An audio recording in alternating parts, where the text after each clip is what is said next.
Welcome to our channel. Today we how to connect UE Boom 3 to MacBook Air, quick method step by step clearly. To connect your UE Boom 3 to a MacBook Air, start by turning on your UE Boom 3. Press the power button located on the back of the speaker. You will see the LED lights illuminate, indicating that the speaker is powered on.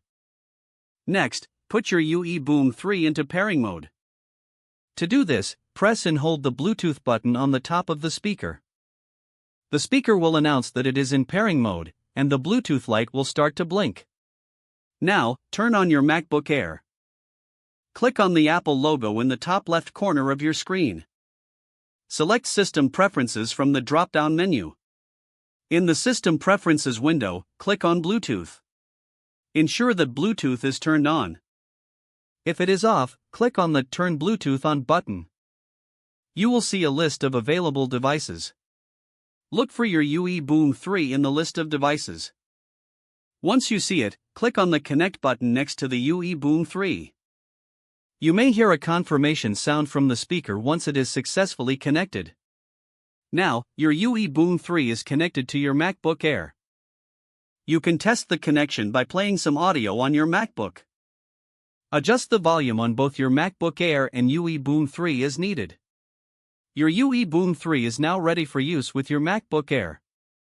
If the page does not load, refresh the browser or try again in a private or incognito window.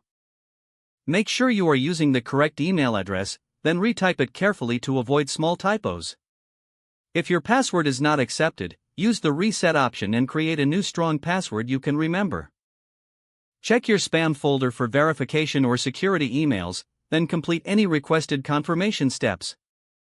Enable two-factor authentication if available to improve account security and reduce unauthorized access risk. After signing in, review your profile details so your contact information and settings are accurate and current. If you see an error message, note it down and try again after restarting your device and internet connection. Log out when you finish, especially on shared devices, to keep your account and payment information secure. If the page does not load, refresh the browser or try again in a private or incognito window. Don't forget to like this video and subscribe to our channel for more step-by-step tech guides.